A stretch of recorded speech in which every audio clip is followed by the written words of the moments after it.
Salah satu keluarga ART yang menjadi korban dalam kebakaran ruko Figura di kawasan Mampang, Jakarta Selatan, Jumat siang mendatangi lokasi kebakaran untuk mencari putrinya.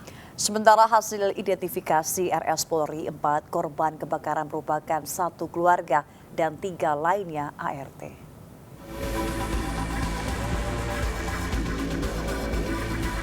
Air mata Sri terus bercucuran dan tampak sesekali menyebut nama putrinya yang turut menjadi korban dalam peristiwa kebakaran ruko pembuat Figura Mampang, Jakarta Selatan.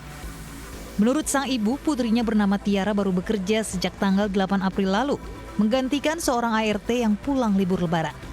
Sang ibu menambahkan jika Tiara harusnya kembali ke kampung halaman di Jawa pada tanggal 20 April.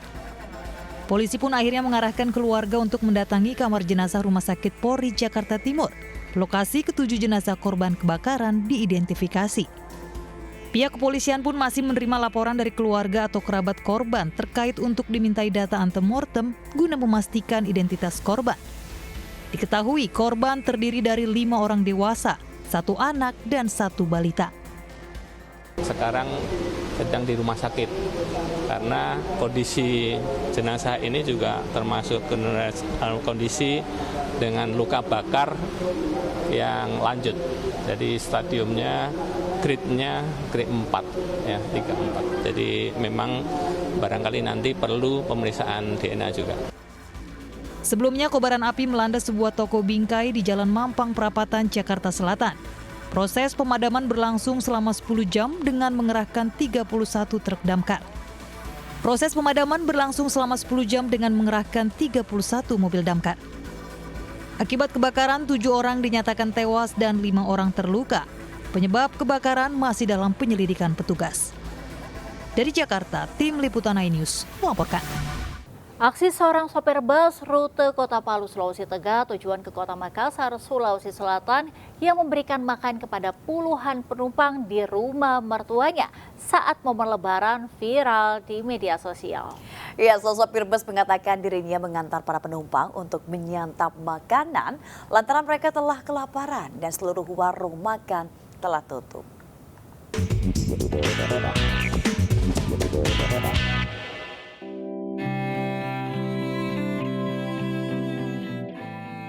Seorang sopir bus, Satir 40 tahun, membawa puluhan penumpang dari Kota Palu, Sulawesi Tengah menuju Makassar, Sulawesi Selatan.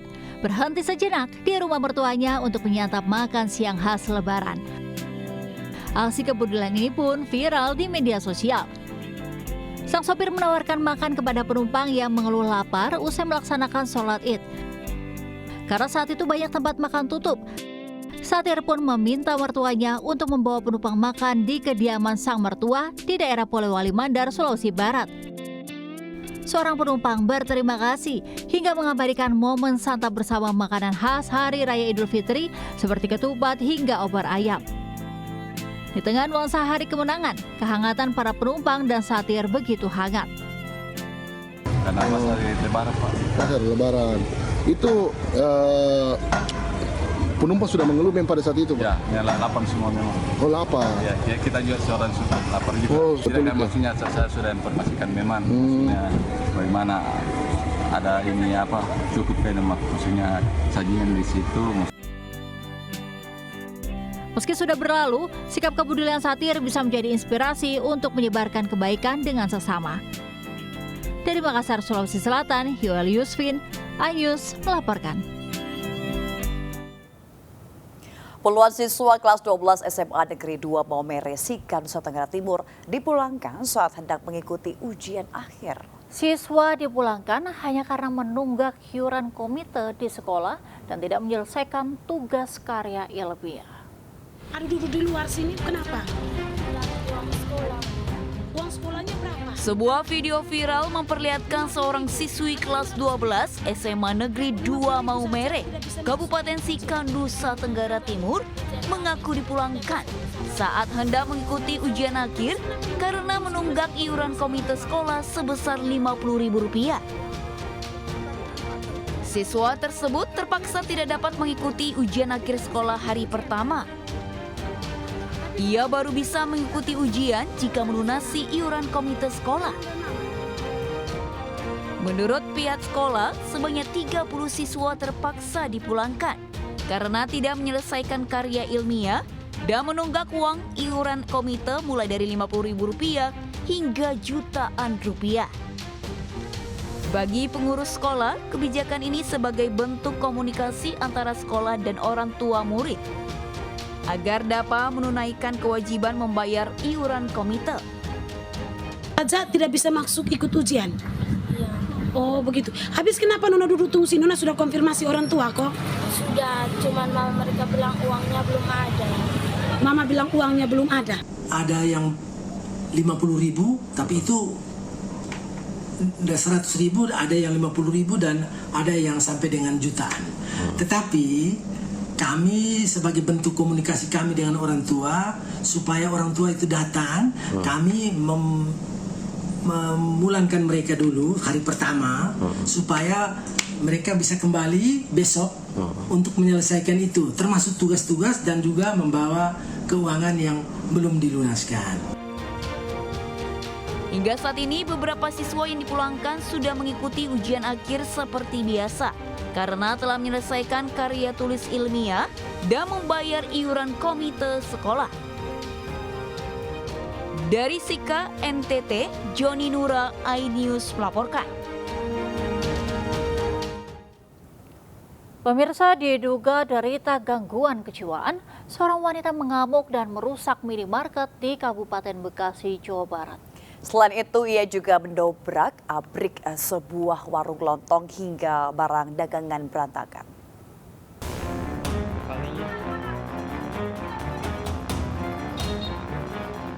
Seorang wanita yang diduga ODGJ mengamuk dan merusak minimarket di Jalan Muara Bakti, Desa Muara Bakti, Kecamatan Babelan, Bekasi, Jawa Barat. Usai merusak minimarket, pelaku sempat menyerang pengendara yang tengah melintas. Tak sampai di situ, amukan pelaku berlanjut ke sebuah warung kelontong hingga dagangan diobrak-abrik lalu ia melarikan diri. Video amukan ini pun viral hingga petugas Puskesmas Babelan harus mengevakuasi pelaku yang bernama Miftahul Janah, 30 tahun, ke Rumah Sakit Jiwa Grogol. Pelaku diketahui sudah mengalami gangguan kejiwaan 2 tahun terakhir dan sempat dirawat di rumah sakit hingga dinyatakan sembuh. Namun diduga akibat obat yang dikonsumsinya habis, ia pun kembali mengamuk. Dari Kabupaten Bekasi, Jawa Barat, Ahmad Johari, iNews melaporkan. Sebuah balon udara berukuran besar terbakar saat akan dilepaskan di Festival Balon Udara Tradisional Wonosobo. Festival balon sendiri menjadi ajang adu kreativitas warga antar desa dalam pembuatan balon berukuran besar.